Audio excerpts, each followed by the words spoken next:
Bonjour, bon réveil, bienvenue sur Info Hebdo de ce samedi pour lequel j'ai convié en plateau Habib Arandessi, il est activiste politique proche de l'opposition politique au président Patrice Talon. Il sera face à un journaliste, analyste politique, Adrien Tchomakou. Ce numéro sera consacré essentiellement à la répression, aux infractions au code de la route, notamment tout ce qui a été observé ça et là la semaine dernière et cette semaine. Avant de retrouver mes invités pour le décryptage, chers amis internautes, je vous invite à suivre cette capsule vidéo de l'École supérieure d'administration d'économie, de journalisme et des métiers de l'audiovisuel ESAE qui a ses campus dans les villes de Cotonou, d'Abomey-Calavi et de Parakou.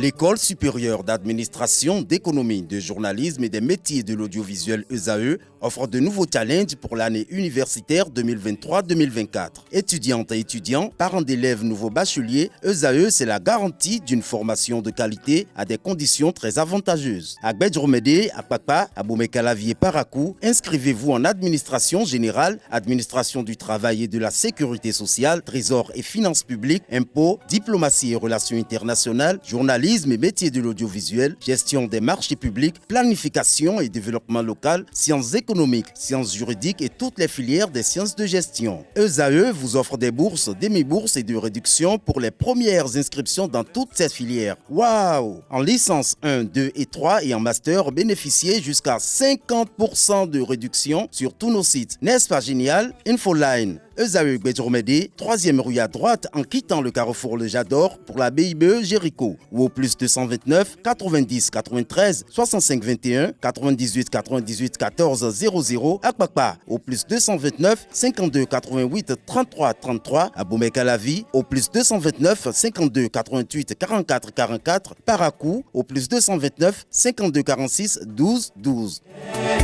ESAE, l'excellence à un an.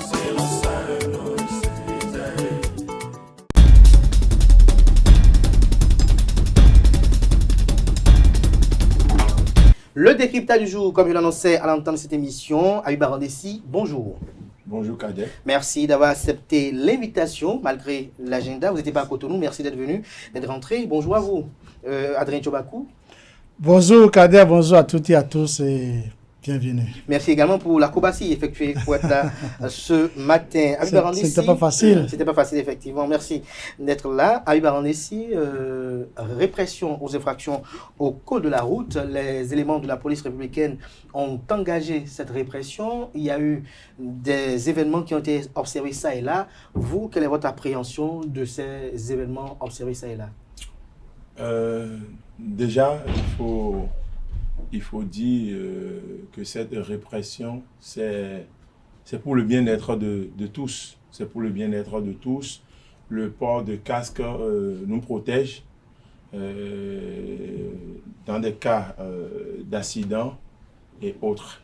Mais la philosophie, elle est bonne, l'intention, elle est bonne, l'idée, elle est bonne. Mais c'est la pratique sur le terrain. Vous avez sans doute remarqué des comportements d'essai de zèle de la part de nos forces de l'ordre. Nous avons enregistré des décès, nous avons enregistré des bastonnades, nous avons enregistré des comportements indignes de la police républicaine. Voilà, donc c'est-à-dire l'intention elle est bonne, sauf que la pratique sur le terrain, c'est à condamner. La pratique sur le terrain est à condamner. Adrien Tchomakou, l'analyse politique et le constat qui est effectué sur le terrain à votre niveau. Merci Kader, il faut dire que depuis le 1er mars 2024 où l'opération de répression pour défaut de port de casque a été déclenchée par la police républicaine, nous avons constaté que de plus en plus les accidents de circulation mortels liés à cette infraction, que ces accidents ont considérablement diminué.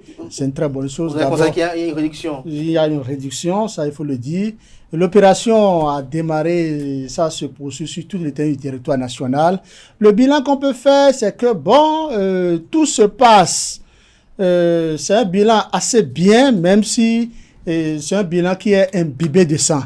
Et malheureusement, le constat qui est amer est dû à non-obtention de cette répression par les populations, non-obtention aux injonctions de la police républicaine et aussi et surtout aux excès de zèle des forces de l'ordre, de certains jeunes policiers qui ne répondent pas à la volonté de leur hiérarchie. C'est déplorable parce que le bilan, qu'on veuille ou pas, c'est vrai que, bon, en partie, on voit que les gens aujourd'hui portent le casque, les populations portent le casque, tout se déroule plus ou moins bien, seulement que on constate que cette répression qui était partie pour être une douce répression est devenue une répression violente. C'est devenu une répression où des blessés graves sont enregistrés, tant bien dans le rang des populations que de la police. Des policiers qui aujourd'hui sont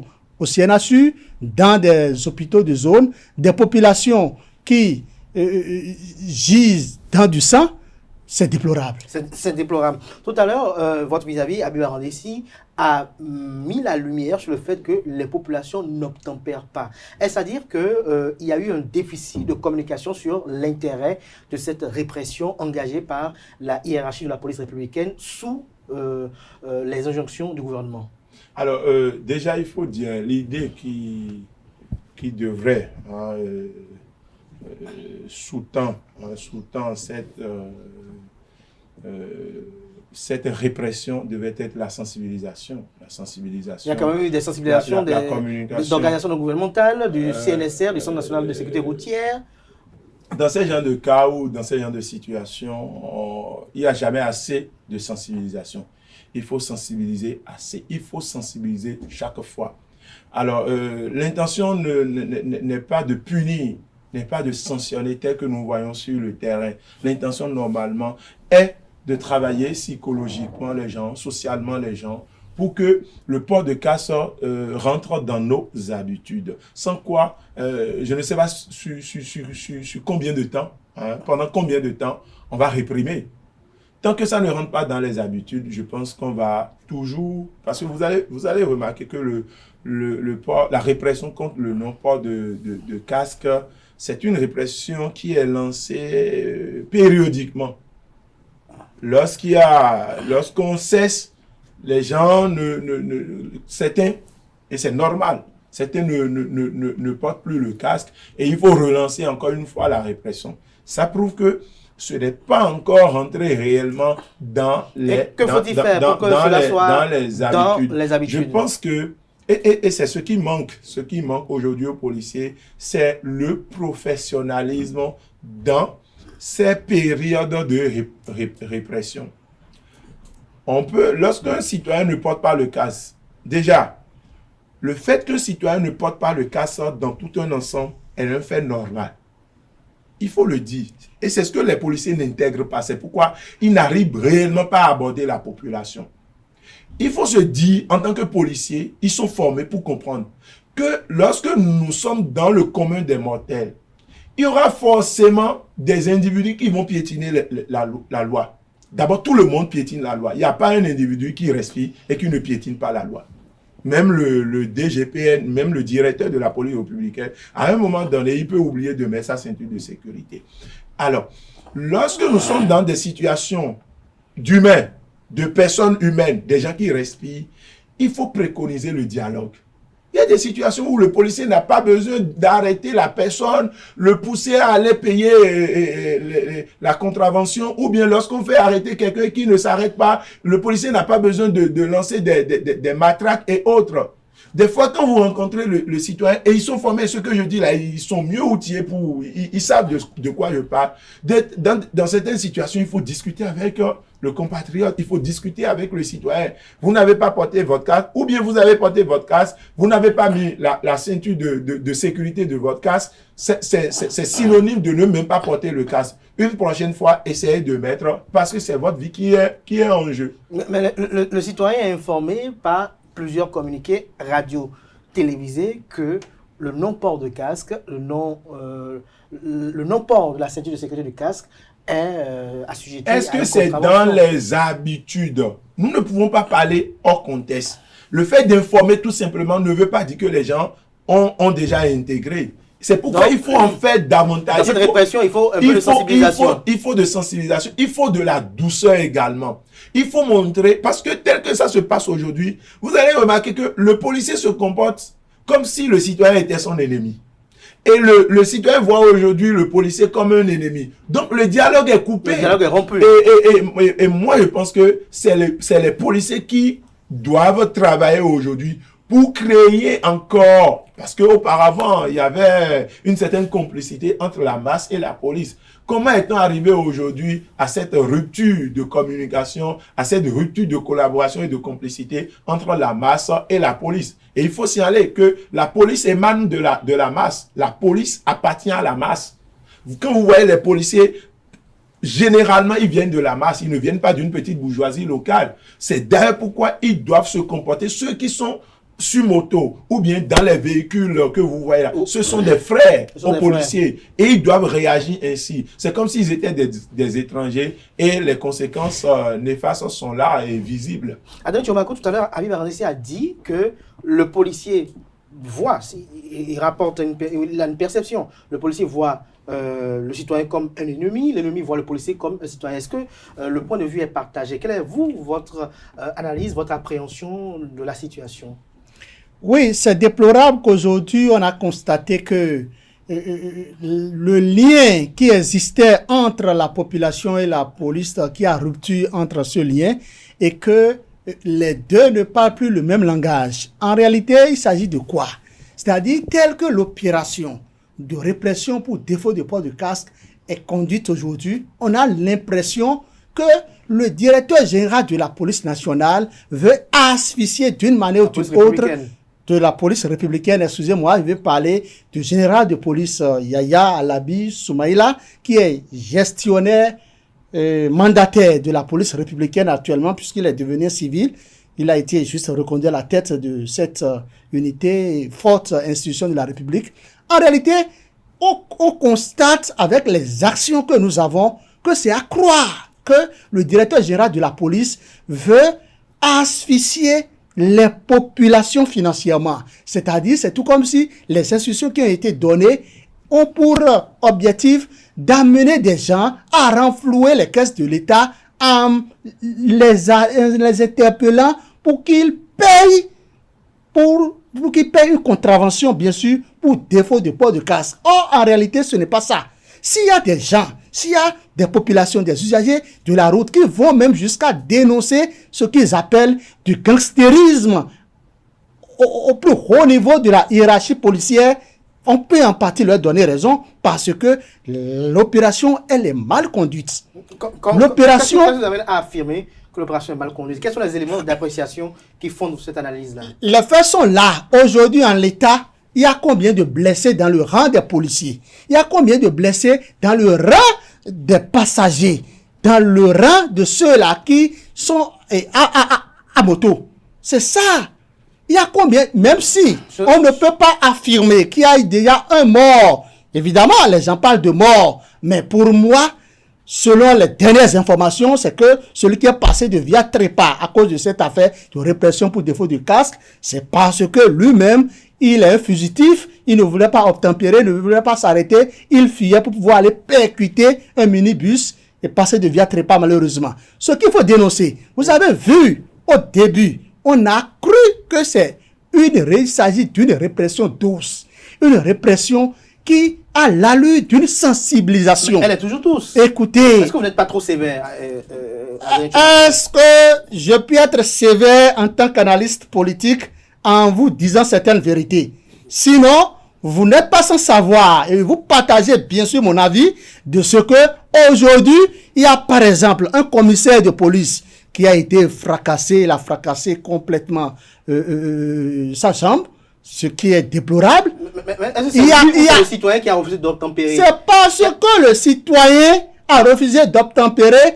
Tout part de quoi d'abord? En réalité, avant de déclencher cette opération, le directeur général de la police nationale doit mettre à disposition de toutes les unités de la police du Bénin ce que nous appelons des chicanes.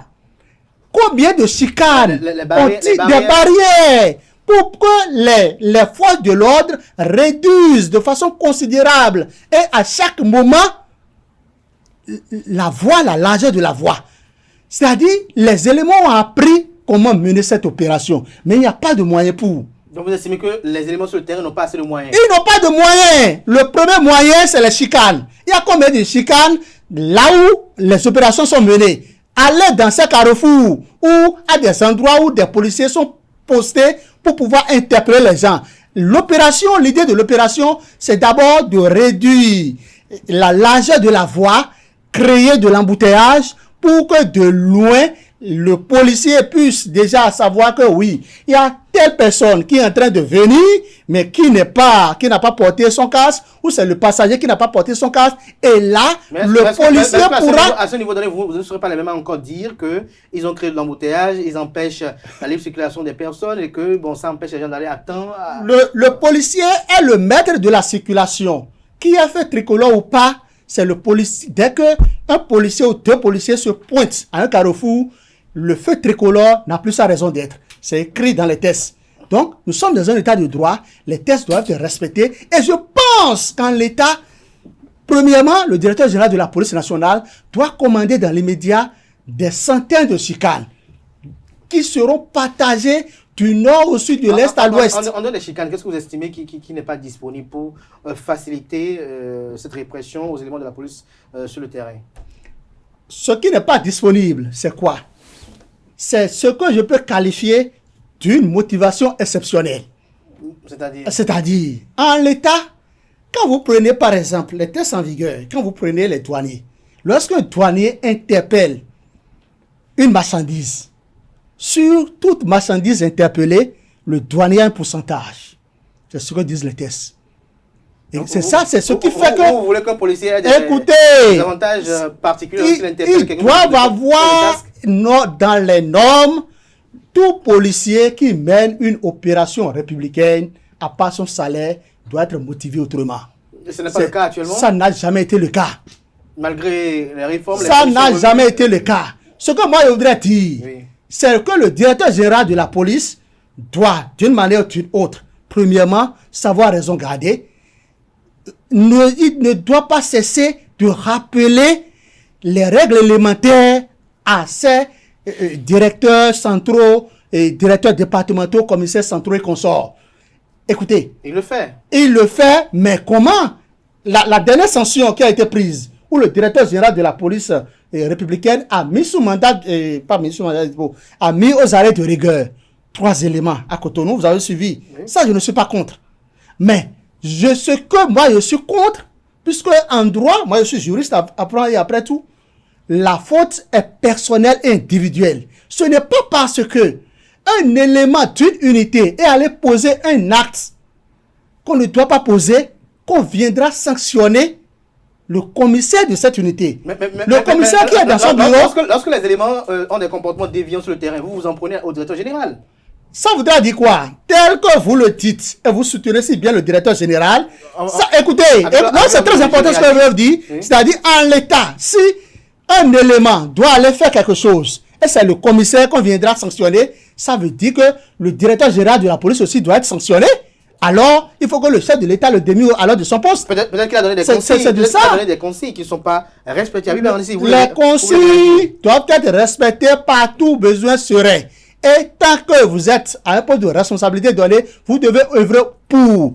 Ce sont les éléments qui doivent tenir bon sur le terrain, respecter les injonctions de leur hiérarchie et aux populations maintenant d'écouter leurs injonctions et de les respecter. Est-ce que, Habib Arandessi, vous n'y voyez pas peut-être la politique s'entremêler avec cette répression aux infractions au cours de la route, parce qu'on estime que certains véhiculent dans l'opinion que cette répression est faite pour asphyxier le peuple, alors que elle a quand même, comme on l'a dit si bien à l'entame de cette émission, un point positif, c'est essayer quand même de protéger les vies. Alors, tout porte à croire que l'essentiel, c'est d'aller payer. Tout porte à croire que le but, c'est prendre de l'argent chez nos compatriotes, asphyxier. Mais si le compatriote se met en règle, est-ce qu'il va payer? Alors, attendez.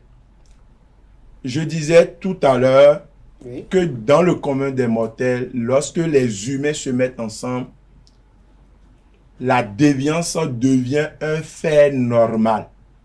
Vous n'aurez jamais une société dans n'importe quel coin du monde où tout le monde respecte le code de la route. Déjà. Donc, vous ne pouvez pas dire, ah, et si tout le monde respectait? Tout le monde, justement, ne peut pas respecter parce que si tout le monde respectait, la police n'existerait donc pas. OK? Ce qui manque à cette répression, c'est l'humanisme. Ce n'est pas les chicanes. C'est l'humanisme. Lorsque le policier oublie qu'il est un policier et qu'il se comporte désormais comme un bourreau, il se comporte désormais comme un dieu. Aucune compassion, aucune discussion avec le citoyen, ça pose problème. Lorsque le policier qui est censé protéger la vie du citoyen, parce qu'il a fait arrêter ce citoyen qui ne s'est pas arrêté, lui lance des matraques ou bien le poursuit dans une circulation où lui-même, policier, il sait qu'il est en train de mettre la vie de ce compatriote en danger, ça pose un problème. Mais Lorsque je vois un policier de loin et que peut-être que je n'ai pas porté mon casque, et que je vois le policier de loin, et que je ne suis pas capable de m'approcher de ce policier, et que je suis obligé de me retourner sur une voie à sens unique, mettant ma vie en danger, ça veut dire qu'il y a un problème de collaboration et de confiance entre le policier et le citoyen. Et pourquoi ce problème? Oui, justement, lorsqu'un policier arrête un citoyen aujourd'hui sur nos carrefours, comment le policier se comporte envers ce citoyen? Lorsqu'on m'arrête, et que je suis en infraction, je peux toutefois poser la question à un policier, mais monsieur l'agent, vous m'arrêtez, pourquoi? C'est mon droit, n'est-ce pas? Mais lorsque vous demandez aujourd'hui à un policier, vous m'arrêtez pourquoi? Parce que normalement, le policier est censé te dire pourquoi il t'arrête. Il ne te dit rien, mais tu lui poses des questions. C'est comme si tu as été beaucoup à l'école et que tu lui manquais de respect. Lorsqu'un zème qui doit travailler pendant toute une journée, pas mes gars ne portaient pas le casque. Ce qui peut arriver à tout le monde. Je dis, même le policier qui arrête là, à un moment donné, s'il a un véhicule, il peut oublier de mettre sa ceinture de sécurité. Si entre-temps on l'arrêtait sur l'intersection de sa maison ou bien dans l'angle de rue de sa maison, il va faire comment? Donc tout le monde, à un moment donné, peut se retrouver dans une position où il piétine le code de la route. Mais le zème qui sort le matin et qui oublie peut-être de porter le casque, on l'arrête devant sa maison. Parce que ça se passe devant sa maison. Et on lui dit, sur nous, on le maintient là. Le gars dit, mais qu'est-ce qu'on va faire? Parce que nous sommes des humains. Le gars demande même pardon. Monsieur chef, laissez-moi partir. Une prochaine fois, je vais porter le casque. Le chef dit non, Monsieur Kader, non, s'il vous plaît. Monsieur Kader, aujourd'hui, il y a un problème de crise de confiance s'il vous plaît, entre la police et la population. Il y a un problème de crise de confiance. Le policier sur le terrain a reçu des injonctions. Oui. Auxquelles il doit c'est pourquoi lesquelles il doit respecter. C'est pourquoi dans le code c'est pourquoi dans le code de fonctionnement de la police, lorsqu'il se met à négocier, oui, on va après dire qu'il y a eu corruption. Non, ce n'est pas une question de corruption. Est-ce que la hiérarchie a instruit le policier que lorsque vous arrêtez quelqu'un pour non-port de casque, qu'il faut échanger avec lui et le permettre de partir? Le policier n'est pas un robot. Le policier est un humain. C'est une personne. Mais il répond d'une hiérarchie. Même s'il répond d'une hiérarchie, quand on t'envoie, il faut savoir t'envoyer. Qui protège la police? C'est la population. Ce n'est pas la petite bourgeoisie locale qui protège la police. C'est la population. Pourquoi vous, dans certaines situations, quand vous vous retrouvez en infraction et que vous vous approchez du policier, peut-être que le policier vous écoute. Il y a des policiers qui vous écoutent pour vous dire, monsieur Kader. Est-ce que c'est pas la façon de s'approcher du policier aussi? Non, il n'y a pas de façon. Il n'y a pas de façon. Ça dépend de qui s'approche du policier. Il n'y a pas de façon pour aborder le policier. Il n'y a pas de façon en fait. Quand c'est un zème, on sait que lui, bon, il n'a pas beaucoup été à l'école. Donc, il y en a de très instruits parmi les zèmes. Il faut lui parler n'importe comment. Tel que ça se passe aujourd'hui, cette police manque d'humanisme et de professionnalisme. C'est tout ce qui manque à cette répression. Mais vous allez constater aussi, lorsqu'on arrête un citoyen, qui ne met peut-être pas la ceinture du casque, on pouvait le sensibiliser et le laisser.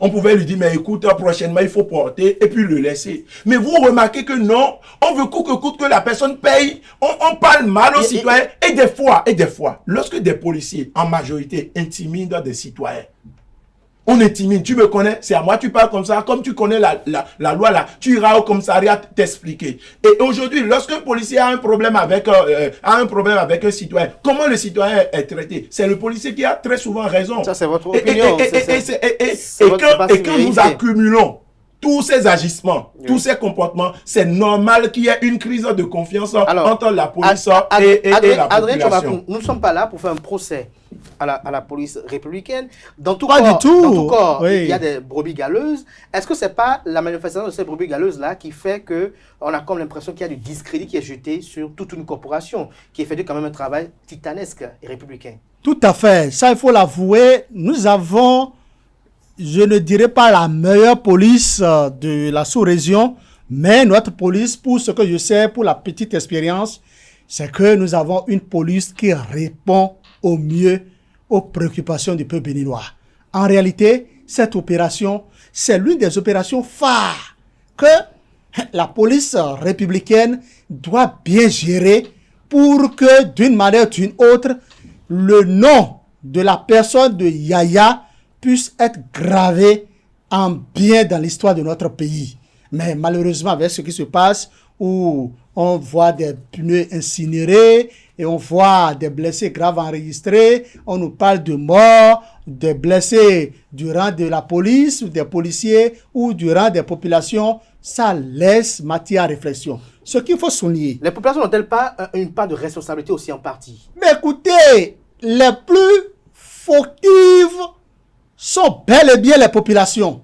Parce que si vous vous mettez en règle, si vous portez votre casque, vous attachez correctement la ceinture ou les ceintures de vos casques, si vous vous mettez en règle. La ceinture de sécurité dans la voiture. La ceinture de sécurité, surtout. Les papiers sont à jour. La police, une fois la police vous interpelle, vous vous arrêtez tout gentiment, vous serez même content, à l'aise de lui exhiber vos papiers. Alors, écoutez, plus loin, si vous permettez, écoutez, les populations, on peut oublier, on peut être fautif, mais quand on vous interpelle, ayez le courage de vous arrêter, d'écouter ce que la police veut vous dire.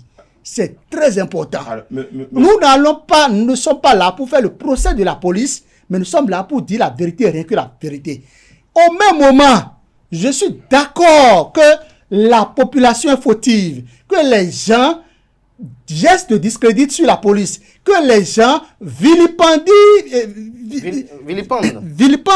la police, mais au même moment, nous devons aussi reconnaître qu'il y a de l'excès de zèle au sein des policiers. Et dans tout cas de métier, il y a toujours ce que nous appelons des brebis galeuses. C'est même dans notre métier, le journalisme. Alors, donc, je pense que, monsieur Kader, oui, je pense que l'heure a sonné pour que du haut jusqu'en bas, la CIE soit arrêtée. Que le directeur général de la police, lui, doit savoir qu'il m'en excuse, parce que je l'ai suivi, j'ai suivi sa conférence de presse, où il répondait à un honorable député, le député Gounou. Premièrement, cher général, vous êtes un cadre de la République. Un cadre ne répond pas à un acteur politique. Il faut qu'il comprenne ça. Vous avez suivi très rapidement, et le lendemain ou le jour même, la réponse, c'était du tic au tac. La réponse foudroyante de l'honorable Gounou, qui a dit que le directeur général de la police a menti. Et il a démontré de A à Z que depuis 10 ans même, que lui n'est plus au volant. Écoutez, on n'a pas eu la réplique. On ne peut plus même avoir la réplique du directeur général, puisque lui, il doit savoir qu'il occupe un poste technique et qu'il est là pour servir tout le peuple. Il n'est pas là pour répondre à un député. Donc, merci. Premièrement. Secondo, oui, il faut que le directeur général de la police ne cesse de rappeler les instructions, les devoirs, de prescrire des devoirs à ces éléments. Il faut qu'il paye des chicanes. Il ne donne pas à la direction générale. Je n'ai jamais dit qu'il dort, mais la répétition étant pédagogique, il doit savoir qu'il doit continuer à leur prodiguer de sages conseils. Pour que jamais, à grand jamais, nous n'assistons plus à ce que nous assistons.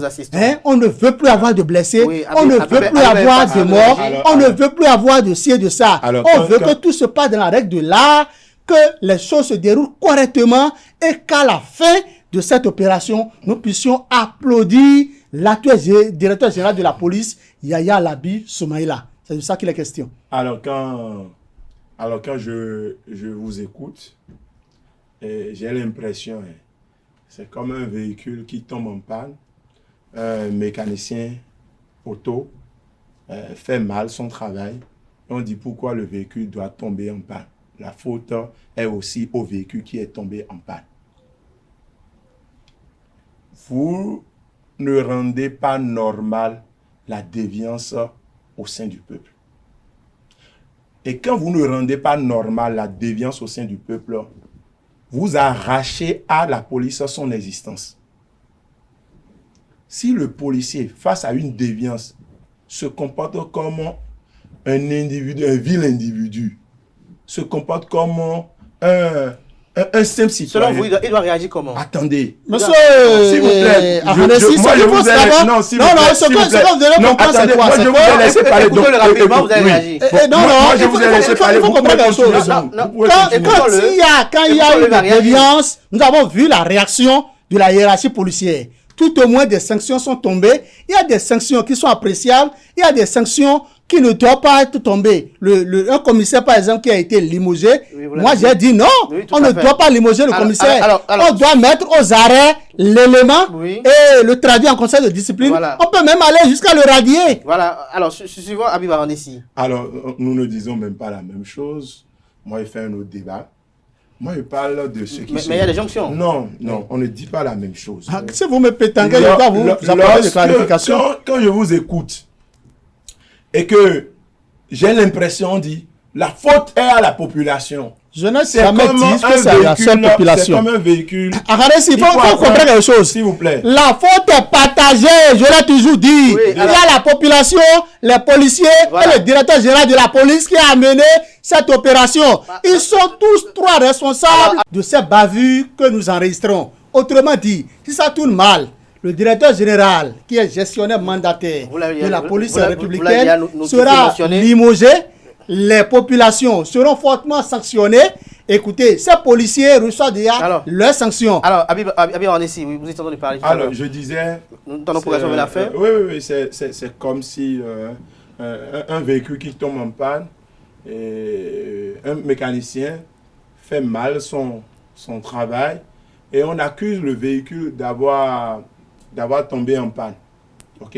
D'être tombé en panne. D'être tombé en panne, excusez-moi. On accuse le véhicule, on dit, mais pourquoi le véhicule est tombé en panne? Habib Arandessi, oui, je vais me poser une question. Oui. Lorsque le policier, pour vous, est en face d'un citoyen qui a commis une infraction, et que le policier l'interpelle, il ne répond pas, on veut peut-être soit lui arracher la moto, ou bien on voit qu'il n'est pas coopératif avec les éléments de la police républicaine. Selon vous, quelle est la posture que la police doit avoir?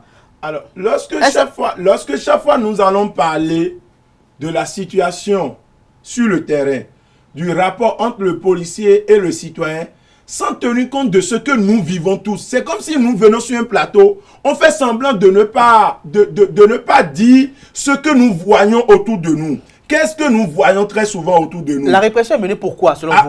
Pourquoi on mène une répression? La répression est menée pour que la population comprenne. Et soit obligée. Non, pas forcément obligée. On réprime pour obliger. Parce que oui, voilà ce à quoi nous sommes habitués. On pense que lorsqu'on réprime partout.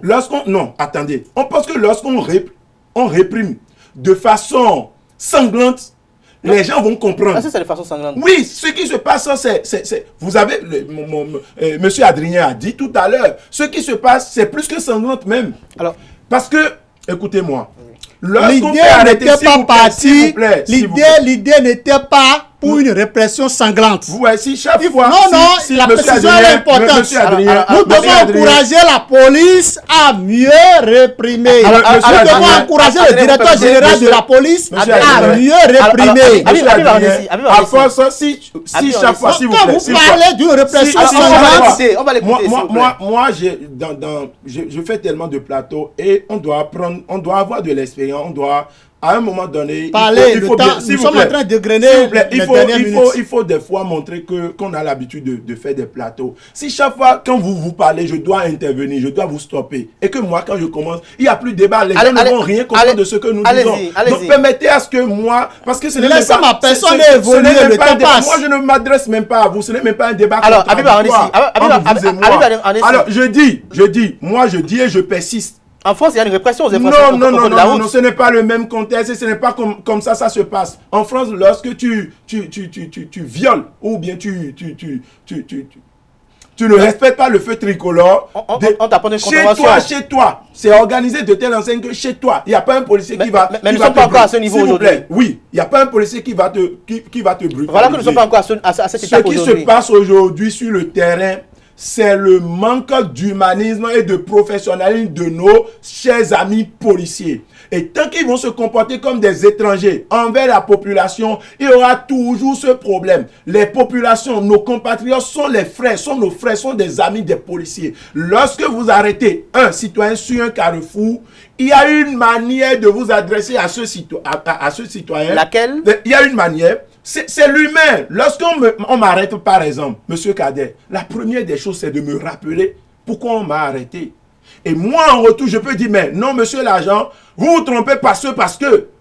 Il peut y avoir un dialogue, normalement, il doit y avoir un dialogue entre le citoyen et le policier. Mais qu'est-ce qui se passe? Donc, ne faisons pas semblant. Lorsqu'il y a 20 personnes qui passent sans casque, le policier doit dialoguer avec il n'y aura pas 20 personnes, justement. Il n'y aura pas 20 personnes, justement. Vous avez vu la moto arraisonnée? Non, il n'y aura pas 20 personnes qui seront arrêtées comme ça, parce que tout le monde ne sera pas dans le même cas, et le policier est suffisamment outillé pour ça. Oui. Vous parlez des policiers comme si ce n'est pas des gens qu'on a recrutés au sein de nous-mêmes, qu'on a déposés quelque part pour former psychologiquement, sociologiquement et philosophiquement. C'est des gens qui sont suffisamment outillés pour mieux comprendre. Moi, je peux, par exemple, un citoyen qui me suit sur un carrefour, moi, je peux fermer les coups de poing et me battre avec ce citoyen. Mais le policier, il est tellement outillé, il est tellement formé qu'il ne peut pas le faire. Il n'est pas un simple citoyen. Mais dès que nous voyons les choses aujourd'hui, c'est comme si le policier était un simple citoyen et qui répond presque à toutes les provocations. Alors, une question. Et qui menace et qui intimide. Une question. Lorsque les policiers formés dans la société, dans la proportion de la population, comme vous le dites, et qu'il a reçu des instructions de sa hiérarchie d'arrêter toutes les motos qui ne sont pas en règle avec les infractions de la route. Oui. Et lorsqu'il voit des motos qui ne sont pas en règle, selon vous, quelle est la démarche qu'il doit adopter? Alors, puisqu'il doit arrêter cette moto. Je vous réponds. Lorsque le citoyen ne veut pas obtempérer. Je vous réponds.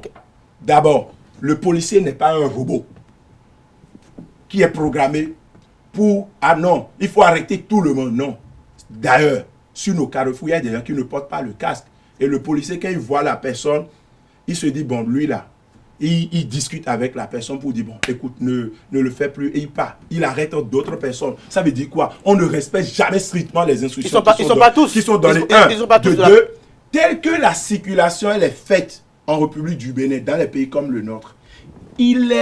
C'est dangereux de poursuivre un compatriote en pleine circulation qui n'a pas porté le casque ou bien la ceinture de sécurité. Très dangereux. Ce faisant, le policier qui le fait met en danger la vie du citoyen. Et c'est contre le fonctionnement de la police, c'est contre la mission de la police. Pourquoi on a plusieurs postes de police? Lorsqu'on m'arrête sur un carrefour et que je ne respecte pas, normalement, si la police est outillée, on donne les instructions au niveau du second poste de police. Il y a tel véhicule ou bien il y a telle moto qu'on a fait arrêter. Et lorsque le policier se met sur la route pour arrêter, et que le citoyen bousille le policier ne peut pas se mettre comme ça sur lorsque vous circulez, que vous voyez un policier qui vous fait halte, vous faites quoi? Non, moi je respecte. Oui. Mais le fait que d'autres personnes ne respectent pas, ça fait partie du fonctionnement humain. C'est fonctionnement humain. Mais si tout le monde doit respecter. Quand vous posez cette question, je me dis pourquoi la police existe. Vous concevez? Oui, attendez, pourquoi la police existe, monsieur Kader? La police existe. La police existe parce que, quelle que soit la loi qui sera établie, quelle que soit la force de cette loi, il y aura forcément des gens qui vont piétiner cette loi. C'est pourquoi la police est formée. Elle est organisée pour que ceux qui ne respectent pas cette loi, dans un contexte donné, qu'on les arrête et qu'on les fasse respecter la loi. Et dans le processus d'arrestation, il y a des étapes, il y a des choses que les policiers ne respectent plus aujourd'hui. Comment on peut poursuivre un ZEM qui n'a pas porté casque en pleine circulation? Au nom de quoi? On protège qui donc? Alors aujourd'hui, donc pour vous, il faut faire preuve d'humanisme. D'humanisme et de professionnalisme surtout. Le policier ne peut pas risquer aujourd'hui sa vie en se mettant subitement. Regardez un comportement que je voudrais dénoncer sur ce plateau. Lorsque vous circulez dans les vents, et que subitement, je ne sais pas si ça si vous avez vécu ça une fois. Ils viennent vous arrêter dans les vents. Non, dans les vents, vous vous retrouvez subitement nez à nez avec un policier. C'est-à-dire, vous conduisez, vous êtes au guidon. C'est comme s'ils se cachaient dans des coins et puis subitement, ils bondissent sur vous. Ça, c'est quoi là? Ça, c'est du professionnalisme. Mais moi, si un policier me fait ça, je risque de lui briser la jambe parce que à une certaine heure... Non, pas s'il vous plaît. N'allons pas à l'extrême. Non, pas à l'extrême. Le policier, c'est un citoyen. Il est dans une mission républicaine. On ne peut jamais de façon volontaire briser le pied à un policier. Monsieur Cadet, vous n'allez pas me faire dire ce que je n'ai pas dit. Je reprends ce que je viens de dire. Si vous voulez comprendre, tant mieux. Je dis, lorsqu'un policier me fait ça, moi, à une certaine heure, ma vie est en danger, et qu'un policier ne me fait pas un jeu de tosse de loin, et que je le vois subitement, à 22h, à 23h, moi je ne vais pas le prendre comme un policier. Parce qu'il bondit sur moi, je le vois subitement, vous allez faire quoi? Si vous le voyez, il faut vous arrêter. Je vais m'arrêter comment? Vous arrêter. Vous ne voulez pas comprendre ce qu'on dit. C'est bien dommage.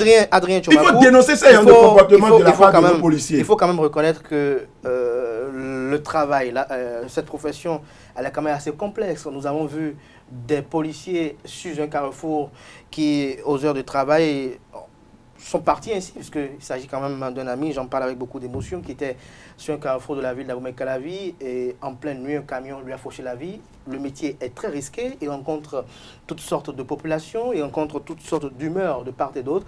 C'est vrai, on le dit, ils sont formés pour, il faut qu'ils aient les émotions pour canaliser de part et d'autre, mais il faut véritablement que les partis politiques, la société civile, conscientisent davantage les populations. Lorsque, par exemple, tout à l'heure, Habib Arandessi dit que si on n'arrive pas à l'arrêter sur un carrefour, sur l'autre carrefour, on peut l'arrêter. On a vu, par exemple, je donne l'exemple des véhicules Tokpa, il paraîtrait que la plupart sont des véhicules achetés par des commissaires, et donc c'est la raison pour laquelle, par exemple, les chauffeurs n'aiment pas obtempérer aux injonctions des éléments de la police républicaine. Je ne sais pas si vous avez les mêmes informations, mais dans ce cas de contexte, comment le policier fait pour amener celui qui a un comportement déviant à respecter? Parce que si on n'arrive pas à réprimer, ça veut dire que tout le temps, on va se foutre des règles élémentaires de la loi et donc se moquer des policiers. Monsieur Kader, je voudrais d'abord faire comprendre que moi, je ne suis pas commissaire, je ne suis pas officier de police, mais j'ai au moins 2 véhicules Tokpa. Donc, ce n'est pas seulement les commissaires, les policiers qui ont des Tokpa. Majoritairement. Il se dit majoritairement. Oui. Je fais cette petite mise au point pour clarifier un peu ce que les gens racontent. C'est pour vous dire quoi?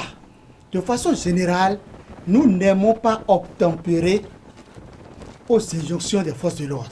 Nous ou bien l'humain. Allez-y. Nous ou bien l'humain. Là, c'est vous qui l'interrompez. Oui, c'est la règle désormais. Nous ou bien l'humain. Parce que dans tous les coins et recoins du monde, les humains se comportent presque de la même manière face à des lois. Merci à vous, Habib Arandessi. Dites-moi dans quel pays il n'y a pas piétinement des codes des règles de la... Ah, vous voyez? Non, vous voyez, c'est d'ailleurs pourquoi le principe du débat, c'est qu'on s'écoute. Lorsque chacun va s'interrompre, on ne pourra jamais vraiment outiller ceux qui nous écoutent. Voilà, donc j'essaie de jouer au même jeu pour que M. Adrien comprenne que ce n'est pas ça le principe. Après le plateau, vous allez faire. Allez, Adrien Tchoumakou, pour conclure, quelles sont les espérances? Moi, je pense que l'heure a sonné pour une remise en cause générale. Une remise en cause d'abord de la part de la population dont je fais partie. Il faut que de façon unanime, nous, population, nous puissions savoir que les jeunes policiers, les policiers qui sont sur le terrain sont des êtres humains comme nous. Nous avons l'obligation d'obtempérer à leurs injonctions. Nous avons d'abord l'obligation de nous mettre à jour vis-à-vis à tout ce qui nous serait réclamé en matière de respect du code de la route. Premier point. Si éventuellement nous sommes interpellés, il faut que nous puissions nous arrêter pour écouter ce pourquoi nous sommes interpellés. Et nous allons encourager la hiérarchie policière toujours poursuivre, à faire le ménage. Nous devons encourager la hiérarchie policière également. à continuer à prodiguer de sages conseils aux policiers, aux jeunes policiers, aux commissaires centraux, aux directeurs départementaux. Il faut que le directeur général de la police républicaine continue d'imprimer sa bonne marque en matière de développement policier. C'est de ça qu'il est question. Merci à vous. Vous savez, aujourd'hui, on est en train de voir que... On implante des caméras sur les carrefours. Ça, c'est une très bonne chose, puisqu'il y a maintenant des caméras un peu partout. On ne viendra pas nous dire qu'il y a une corruption policière, qu'il y a ceci. Je pense que c'est l'heure du grand développement du Bénin qui est en train de sonner. Je pense que, oui, progressivement bien sûr, que le directeur général de la police nationale sait désormais à quoi s'en tenir. Je parle du directeur général de la police républicaine, le général Alabi Yaya Soumaïla, qui est gestionnaire majoritaire, mandataire du moins de la police républicaine. Il doit savoir aujourd'hui que l'heure a sonné pour qu'il relève de grands défis. Merci à vous. Pour qu'il relève de grands défis, pour qu'il fasse tout possible afin que des jeunes policiers ne remettent pas en cause son mandat. Merci. Abi, on essaie un petit commentaire pour conclure. Alors moi, je voudrais dire une fois encore à nos amis policiers qu'ils émanent de la masse, ils font partie de la population. Ceux qu'ils rencontrent sur des carrefours, sur des axes routiers, sont leurs frères, sont des sœurs à eux. Et donc, même s'il y a des lois, ces lois ne sont pas aussi carrées pour qu'ils se comportent comme des étrangers. Un peu plus d'humanisme, un peu plus de professionnalisme. Le citoyen qu'on arrête, c'est-à-dire, a le droit, a des droits. Et on doit tenir compte de ces droits pour s'adresser à lui. Et on n'est pas obligé chaque fois de punir, de faire payer. Avec une simple phrase, tout simplement, on peut sensibiliser, on peut changer les habitudes de quelqu'un, on peut changer les comportements de quelqu'un. Je voudrais dire également à l'hiérarchie de la police républicaine, nous ne sommes pas contre nous ne sommes pas contre la police. Et on ne peut d'ailleurs pas être contre du moment où ce sont nos moyens qui ont permis la création de la police. Ce sont nos moyens qui permettent à ce qu'on fasse fonctionner la police. Mais lorsque nous-mêmes, notre police se trouve être comme des ennemis, des étrangers à nous, il y a lieu qu'on dénonce, il y a lieu qu'on tape sur la table pour que les comportements d'essai de zèle ne continuent point sur nos axes routiers et autres. Voilà. On vous a compris. Pour la dernière d'ailleurs, je pense que cette opération déclenchée par la police républicaine, c'est une manière pour Patrice Talon de dire au peuple béninois, je suis partant en 2023. Je ne suis plus candidat en 2026. Il est partant, il n'est plus candidat à rien. Il n'est plus candidat à rien. Patrice Talon est partant en 2026. Avec ma collègue, on peut de façon générale poursuivre cette opération. À des citoyens qui ont oublié de mettre... Oui, mais quand nous parlons des... Non, tous les policiers ne sont pas... Ils ne sont pas zélés. Il y a des policiers très professionnels, très humains. On va demander à la hiérarchie de la police républicaine de continuer le toilettage afin d'extirper de son rang les brebis galeuses pour que la police soit davantage républicaine et au service de la République et véritablement puisse coproduire la sécurité avec les populations, parce que sans cette coproduction, il n'y aura pas de véritable sécurité. Merci à vous, chers débatteurs. Merci à Adrien Tchoumakou pour ses analyses. Merci également à Habib Arandessi également pour ses opinions. Merci à tout un chacun pour l'attention que vous avez accordée à cette émission du jour. J'espère que nous avons été à la hauteur, ou plus ou moins à la hauteur des attentes dans les interventions de part et d'autre. La police, elle reste républicaine et on espère que les prochains jours, nous augurons de meilleurs ressentis pour que les uns et les autres soient davantage apaisés et que les citoyens de part et d'autre soient véritablement dans les rangs pour que nous ayons moins d'accidents sur nos routes, parce que l'opération a été engagée pour que nous puissions avoir moins d'accidents sur nos routes. Merci à vous une fois encore, chers débatteurs. C'est la fin de Info Hebdo de ce samedi. À demain pour l'invité.